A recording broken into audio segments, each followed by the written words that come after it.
बलरामपुर गांव के नदी के पास एक बहुत बड़ा शमशान घाट था। उसी शमशान घाट में एक मनोज नाम का भूत रहता था। एक दिन मनोज शमशान घाट के पेड़ में बैठकर सोचता है, हाय रे मेरी फूटी किस्मत, जब मेरी शादी करने की उम्र हुई तभी मेरी मौत हो गई और मेरी शादी करने की बरसों की इच्छा अधूरी रह गई। पर मैं अपनी इच्छा पूरी करके रहूंगा और एक सुंदर सी लड़की के साथ शादी करके इसी शमशान घाट में सेटल हो जाऊंगा। पर वह सुंदर सी लड़की मुझे मिलेगी कहाँ? अरे वाह, इतनी सुंदर लड़की तो मैंने पूरे जीवन में भी नहीं देखा। अब यही मेरी जीवन संगिनी बनेगी। भूत ये कहकर राधा के सामने आ जाता है। राधा तो अपने सामने भूत को देखकर हक्की बक्की रह जाती है। तभी भूत राधा से कहता है, अरे ओ सुंदरी, तुम मुझसे डरो मत, मैं तुम्हें कुछ नहीं करूँगा। तुम बस ये बताओ तुम्हारा घर कहाँ है? मैं तुम्हारे घर पर जाकर हमारी शादी की बात करना चाहता हूँ। राधा भूत के मुंह से ऐसी बातें सुनकर और भी डर जाती है और कुछ कहे बगैर ही वहां से भागकर घर वापस आ जाती है। राधा बहुत ही डरी सहमी घर वापस आती है। राधा को डरा सहमा देखकर उसके पिताजी उससे पूछने लगते हैं, बेटी क्या हुआ? तुम इतनी डरी हुई क्यों हो? क्या कोई परेशानी है? पिताजी, जब मैं नदी में पानी भरने गई थी तब मैंने नदी किनारे एक भूत को देखा। पिताजी, वह मुझसे शादी करना चाहता है। बेटी, ये तुम क्या कह रही हो? जरूर तुम्हें कोई गलत फहमी हुई है। तुम बहुत डरी हुई हो। जाओ, जाकर कमरे में आराम करो। राधा अपने पिताजी के कहे मुताबिक अपने कमरे में आराम करने चली जाती है। उसके पिताजी भी राधा की बात को उसकी गलत फहमी समझकर टाल देते हैं और अपने काम पर लग जाते हैं। तभी मनोज का भूत राधा का पीछा करता करता उसके घर के बाहर आ जाता है और घर के बाहर से राधा को बुलाने लगता है। अरे ओ मेरी प्रियतमा, जल्दी से बाहर आओ, मैं तुम्हें अपने साथ शादी के मंडप पर ले जाने आया हूँ। भूत की आवाज सुनकर राधा के पिताजी घर से बाहर आते हैं और जैसे ही अपने सामने एक डरावने भूत को देखते हैं वे बहुत डर जाते हैं। अरे मैया रे, ये तो सच में भूत है। बेटी राधा तो सच कह रही थी, पर अब इस भूत से हमें कौन बचाएगा? अरे ससुर जी प्रणाम।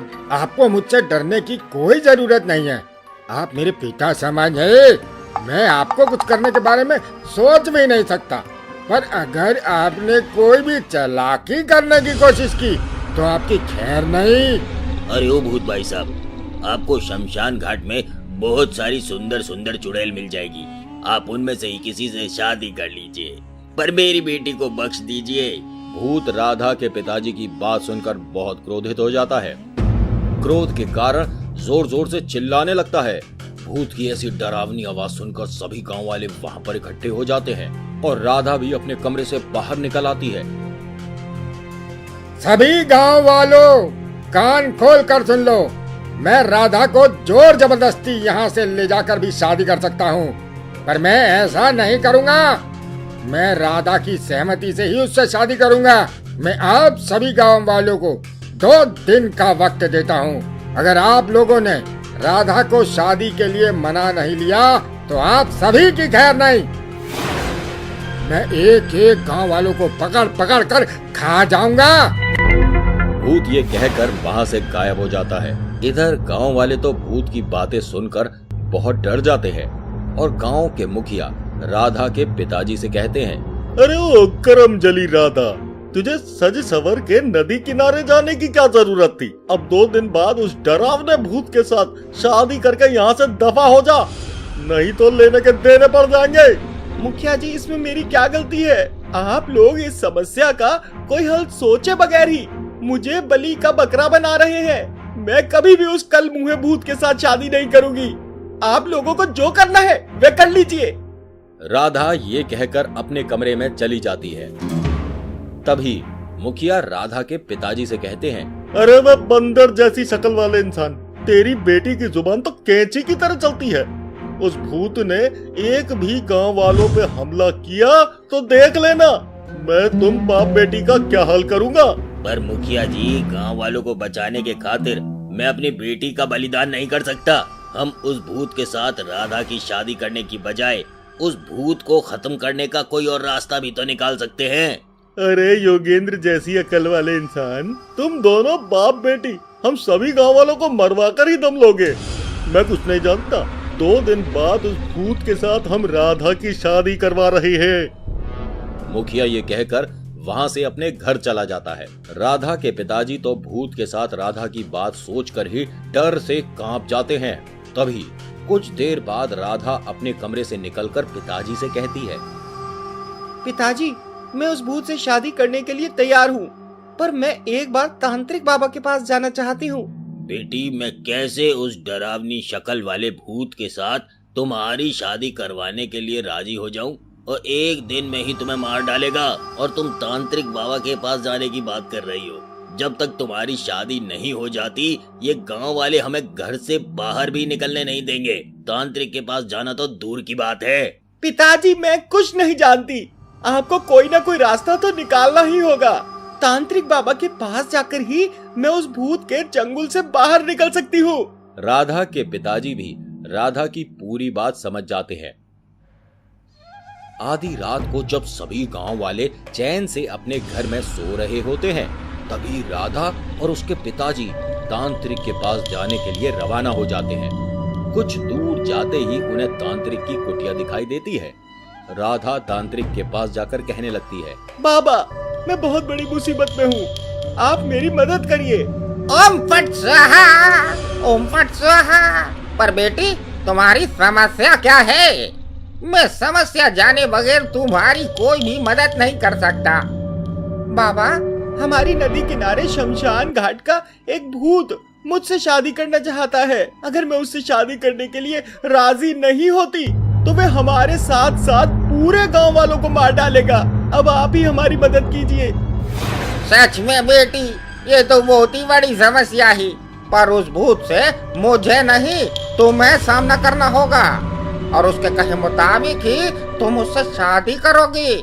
पर तांत्रिक बाबा, मैं उस भूत से शादी करना नहीं चाहती। मैं उसे खत्म करना चाहती हूँ और आपको ही मुझे कोई रास्ता दिखाना होगा। बेटी, तुम उस भूत के साथ दिखावे के लिए शादी करोगी और वह तुम्हें जहाँ ले जाना चाहे तुम उसके साथ चली जाना। ये लो माला, ये तुम्हें कुछ भूत से सुरक्षित रखेगा। और ये लो एक छोटी सी जादुई त्रिशूल। इस त्रिशूल से तुम उस भूत के छाती में वार करना। त्रिशूल के वार से ही उस भूत को इस दुनिया से मुक्ति मिल जाएगी। राधा तांत्रिक के कहे मुताबिक उस जादुई माला को अपने गले में पहन लेती है और उस त्रिशूल को लेकर अपने घर वापस आ जाती है। इसी तरह 2 दिन बीत जाते हैं और भूत भी साज सवर कर राधा के साथ शादी करने के लिए गांव में उपस्थित हो जाता है। तभी तांत्रिक बाबा एक पंडित के भेष में भूत और राधा की झूठी शादी करवाने के लिए गांव में उपस्थित हो जाते हैं और राधा के साथ भूत की शादी करवाने लगते हैं। राधा के साथ भूत की शादी होता देख गांव वाले और मुखिया बहुत खुश होते हैं। कुछ देर तक भूत की और राधा की झूठी मूठी शादी होती है और उसके बाद भूत राधा को लेकर शमशान घाट के पास आ जाता है। सच में आज मेरा सपना पूरा हुआ। मुझे बहुत ही सुंदर और सुशील दुल्हन मिल गई और आज मेरी सुहागरात है। भूत ये कहकर जैसे ही राधा को छूने जाता है उसे जोर से करंट लगता है और वह कुछ दूर जाकर गिरता है। तभी भूत राधा के गले में वह माला देख लेता है। राधा, मैं तुम्हारा पति परमेश्वर हूँ, तुम मेरी प्रिय पत्नी। तुम्हें मेरे साथ पूरी जिंदगी इसी शमशान घाट में रहना होगा, इसलिए जल्दी से वह माला अपने गले से निकालकर बाहर फेंक दो, नहीं तो मैं तुम्हारे पिताजी और सभी गांव वालों को मौत के घाट उतार दूंगा। अरे वे गधे जैसी अकल वाले भूत, तुझे और कुछ तो आता नहीं है। हर बार एक ही धमकी देता रहता है। तू मुझे पूरी जिंदगी इसी शमशान घाट में रखना चाहता है। रुक, मैं अभी तुझे बताती हूँ तूने मुझसे शादी करके कितनी बड़ी गलती कर दी है। राधा ये कहकर अपने पास से वह छोटा सा जादुई त्रिशूल निकालकर उस भूत के छाती में मार देती है। त्रिशूल भूत की छाती में लगते ही वह जोर जोर से चिल्लाने लगता है और वहां से गायब हो जाता है। उसके बाद राधा शमशान घाट से अपने घर में वापस आ जाती है। राधा को गांव में वापस आता देख मुखिया जी बहुत क्रोधित हो जाते हैं और उससे कहने लगते हैं, अरे ओ पागल लड़की, जल्दी से अपने भूत पति के पास जा, नहीं तो वे अभी यहाँ पर आ जाएगा और हम सभी गांव वालों को मार डालेगा। मुखिया चाचा, आप सच में बहुत ही खुदगर्ज इंसान हैं। आपको हर वक्त अपनी ही सोचती रहती है। मैं आज बहुत दुखी हूँ। आप जैसे इंसानों की वजह से गांव में कोई भी लड़की सुरक्षित नहीं है। आप लोगों ने मेरी मदद करने की बजाय मुझे उस भूत के चंगुल में फेंक दिया। मैंने उस भूत को मुक्ति दे दिया है। अब कभी भी वे आप लोगों को तंग नहीं करेगा।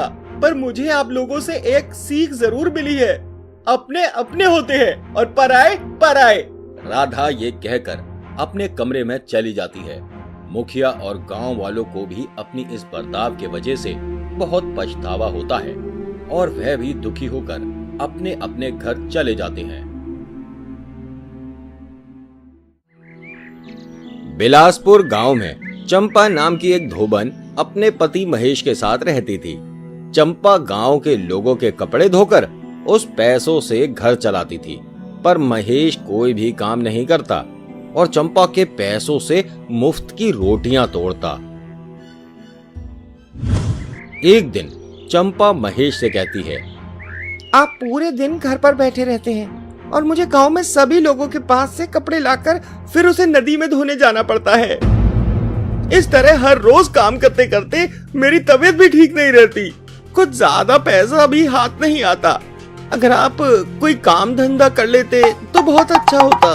अरे ओ कामचोर गंवार औरत, जितनी तू काम नहीं करती उससे ज्यादा तू बोलती रहती है। तू जैसे अनपढ़ गंवार जाहिल औरत से शादी करके तो मेरी किस्मत ही फूट गई। अगर पड़ोसन विमला के साथ शादी करता तो वह मेरी महाराज की तरह सेवा करती और बदले में ज्यादा बोलती भी नहीं। आपको तो हर वक्त अपनी बीवी से ज्यादा पड़ोस की औरत अच्छी लगती है। आपके ऐसे छिछोरेपन से तो मैं परेशान हो चुकी हूँ। जी तो चाहता है कहीं जाकर डूब मरो। चंपा ये कहकर घर से बाहर निकल जाती है और गांव में जाकर सभी से धोने के लिए कपड़े लेने लगती है।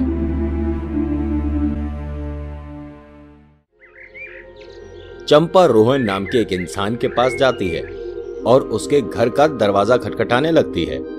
तभी रोहन दरवाजा खोलता है। अरे वह चंपा भाभी, मैं आप ही का इंतजार कर रहा था। ये लीजिए कपड़ा। सच में भाभी, आपके हाथों में जादू है।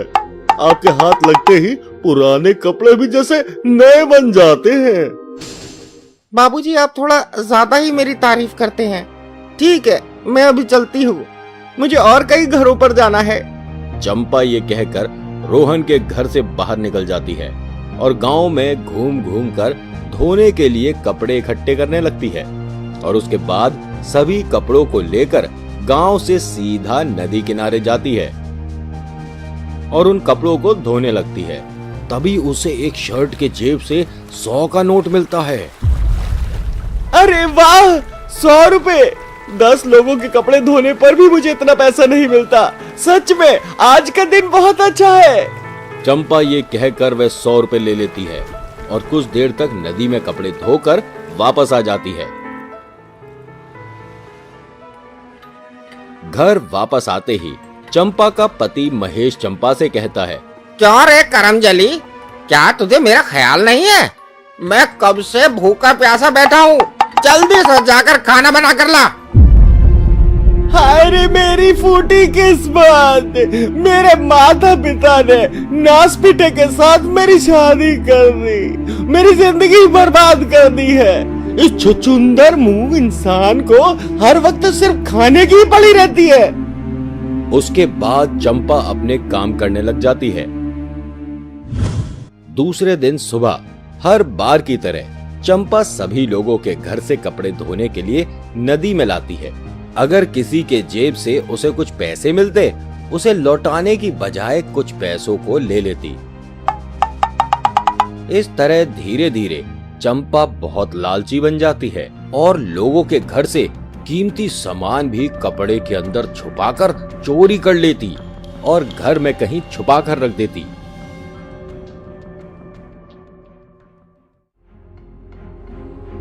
एक दिन चंपा कुछ पैसे लेकर शाम के वक्त पड़ोसी गांव में सुनार के पास जाने लगती है।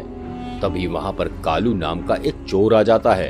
क्यों रे धोबी चंपा, शाम के वक्त जंगल के रास्ते से किधर जा रही है?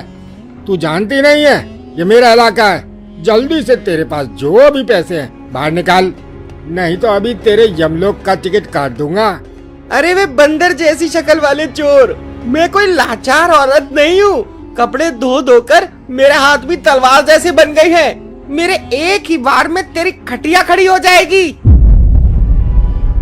कालू चोर चंपा के मुंह से ऐसी बातें सुनकर बहुत क्रोधित हो जाता है और चंपा पर हमला करता है। चंपा भी अपने बचाव के लिए हाथ पैर मारने लगती है, पर आखिर में कुछ भी नहीं कर पाती और कालू चोर के हाथों ही उसकी मौत हो जाती है। चंपा को मारने के बाद कालू चोर उसके पास जो भी पैसे थे वह लेकर वहां से भाग जाता है। चंपा मरने के बाद चुड़ैल बन जाती है। हाय रे मेरी फूटी किस्मत, जब मेरे सुख के दिन आए तभी उस करम जले को मुझे मारना था।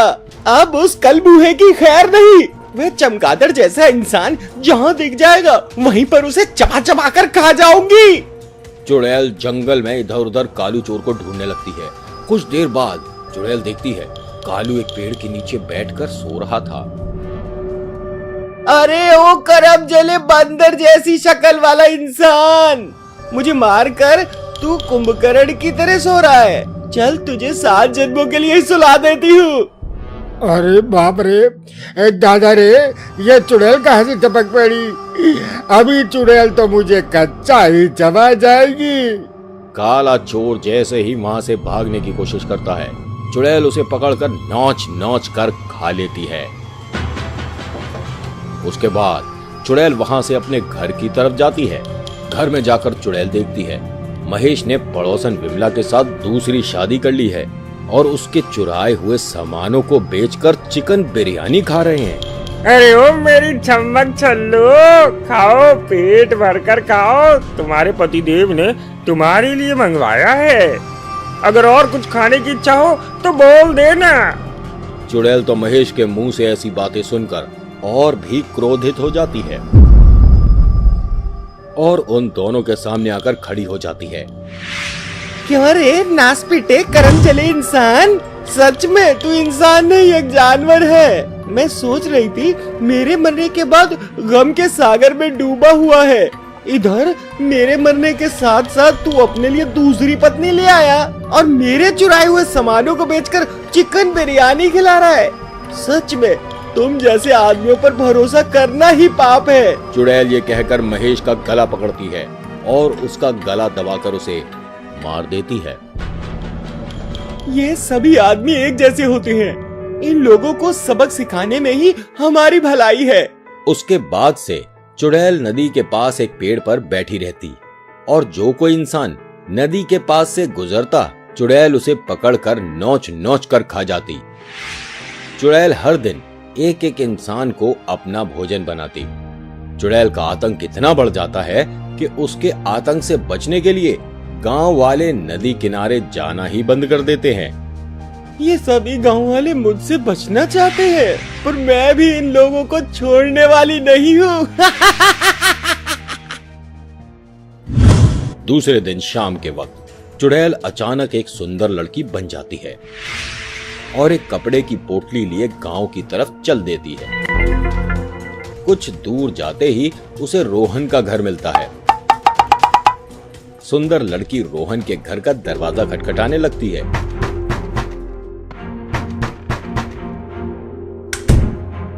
आप हैं कौन और कहिए मुझसे क्या चाहती हैं? मैं एक धोबी हूँ और मैं पास के गांव में ही रहती हूँ। मैं बहुत अच्छा कपड़ा भी धोती हूँ। अगर आप अपना कपड़ा मुझे धोने दे तो बड़ी मेहरबानी हो। अरे वाह, तुम देखकर तो किसी भी हाल में धोबी नहीं लगती। तुम्हें कपड़े तो क्या, तुम जैसे सुंदर लड़की के लिए मैं तो अपनी जान भी दे सकता हूँ। रोहन की बात सुनकर चुड़ैल घर के अंदर चली जाती है और अपनी असली रूप में चली जाती है। चुड़ैल को देखकर तो रोहन हक्का बक्का रह जाता है। क्यों रे नासपीटे, अभी तो मेरे लिए जान देने की बात कर रहा था। तेरी सारी हिम्मत कहाँ? तेल लेने चली गई। तुम लोग कहाँ सुंदर लड़की देखी नहीं कि अपना छिछोरापंती चालू कर देते हो। तुम जैसे इंसानों की वजह से औरतों को इतना दुख झेलना पड़ता है। इसके बाद चुड़ैल रोहन को भी बहुत ही बुरी तरह मार देती है और मारने के बाद उसके शरीर को बहुत ही मजे के साथ खाती है। खाने के बाद वहां से गायब हो जाती है। दूसरे दिन गांव वालों को रोहन के घर से रोहन की खाई हुई लाश मिलती है। अभी गांव वाले तो रोहन का ऐसा हाल देखकर और भी डर जाते हैं और अपने अपने घर में जाकर दरवाजा बंद करके बैठ जाते हैं। उसके बाद शाम होते ही चुड़ैल एक गांव वाले के घर में सुंदर लड़की के भेष में आती है और उसे खाकर चली जाती है। इसी तरह चुड़ैल हर रोज एक एक गांव वालों के घर में जाकर इसे बहुत ही बेरहमी से मार देती। गांव वाले चुड़ैल के आतंक से बचने के लिए कहीं भी भाग नहीं पाते, क्योंकि उन्हें कहीं भी जाने के लिए नदी और जंगल पार करना पड़ता था। इधर चुड़ैल हर रोज एक आदमी को मारकर उसका मांस खाकर बहुत ही खुशी खुशी रहने लगती है। तभी एक दिन चुड़ैल बिरजू नाम के एक इंसान के घर पर सुंदर लड़की के भेष में जाती है और बिरजू के घर का दरवाजा खटखटाने लगती है। बिरजू जैसे ही दरवाजा खोलता है वह समझ जाता है ये अनजान लड़की कोई और नहीं, वह शैतान चुड़ैल है। तभी वह अच्छे से चुड़ैल का पैर देखने लगता। अरे बाप रे, ये तो सच में ही वो डरावनी चुड़ैल है। पर मैं अभी किसी को चिल्लाकर बोला भी तो नहीं सकता। लावारिस को पता चल गया कि मैं जानता हूँ यह वही चुड़ैल है। मेरी खैर नहीं। मैं पास ही के गांव में रहती हूँ और मैं एक धोबी हूँ। क्या आपके घर पर कोई धोने के लिए कपड़ा है? हाँ बहन जी, आप यहाँ रुकिए, मैं अभी आता हूँ। बिरजू चुड़ैल को ये कहकर चुपचाप वहां से घर के अंदर चला जाता है और कई बड़े बड़े बहुत सारे कपड़े लेता है और वे कपड़े दौड़ कर ले जाकर चुड़ैल के ऊपर फेंक देता है। चुड़ैल कपड़ों के वजन से अच्छी तरह हिल भी नहीं पा रही थी। तभी बिरजू उन कपड़ों में आग लगा देता है। कपड़े में आग लगते ही कपड़ों के साथ साथ चुड़ैल भी जलकर मर जाती है और कपड़ों के साथ साथ वह भी जलकर राख बन जाती है।